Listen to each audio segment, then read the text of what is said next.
तर नवोदय किंवा स्कॉलरशिपच्या परीक्षेमध्ये एक प्रश्न हमखास येतो. खाली 4 संख्या दिलेल्या असतात, त्या संख्यांना 4 ने निश्चित भाग जाणारी संख्या कोणती असा प्रश्न असतो, किंवा 5 ने निश्चित भाग जाणारी संख्या कोणती, 6 ने निश्चित भाग जाणारी संख्या कोणती असा प्रश्न असतो. तर याला सोडवतात कसे, तर त्याच्या कसोट्या माहित पाहिजे आपल्याला. तर आज आपण पाहू दिलेल्या संख्येच्या कसोट्या. सुरुवातीला पाहू आपण 2 ची कसोटी.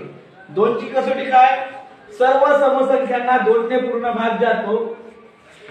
जेवढ्याही समसंख्या आहेत त्या सगळ्या समसंख्यांना 2 ने पूर्ण भाग जातो. तर समसंख्या म्हणजे काय, आपण शिकलो की ज्या संख्यांच्या एकक स्थानी 0, 2, 4, 6 किंवा 8 असतो त्या संख्येला समसंख्या असे म्हणतात. त्या सगळ्या समसंख्यांना 2 ने पूर्ण भाग जातो. नंतर बघा 3 ची कसोटी आहे. दिलेल्या संख्येतील अंकाच्या बेरजेला 3 ने पूर्ण भाग जात असल्यास त्या संख्येस 3 ने पूर्ण भाग जातो. म्हणजे जी संख्या दिली असतील त्या ठिकाणी जे अंक असतील त्या अंकांची बेरीज करायची. आता इथे हे 2, 3 अधिक 4 यांची बेरीज करायची. 2 अधिक 3 5, 5 अधिक 4 9, बरोबर आहे. जर 9 ला 3 न भाग जाते म्हणजे या संख्येला पूर्ण भाग जाईल. जाते का 9 ला 3 न भाग, 3 त्रिक 9. दुसरी संख्या आहे बघा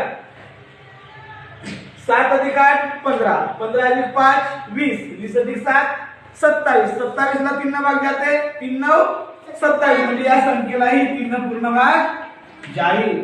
समजला. नंतर बघा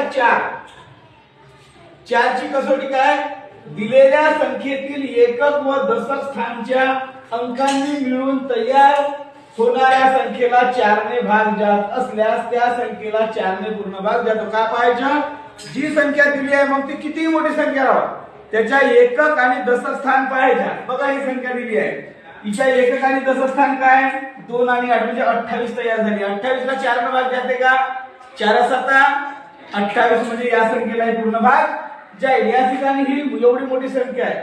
शेवटचे 2 अंक पाहायचे, एकक आणि दशक स्थान.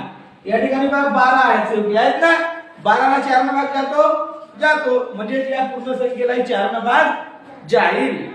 नंतर आहे शेवटच्या 5 ची कसोटी. बघा दिलेल्या संख्येच्या एकच स्थानी 0 किंवा 5 असल्यास त्या संख्येस 5 ने पूर्ण भाग जातो. लक्षात ठेवायचं, एकच स्थानी 0 किंवा 5 असेल तर समजून जायचं त्या संख्येला पूर्ण भाग जातो. या ठिकाणी बघा 7580 या ठिकाणी एकच स्थानी 0 आहे ना, म्हणजे या संख्येला 5 ने पूर्ण भाग जाईल. या ठिकाणी बघा 3,45,675 एवढी संख्या आहे.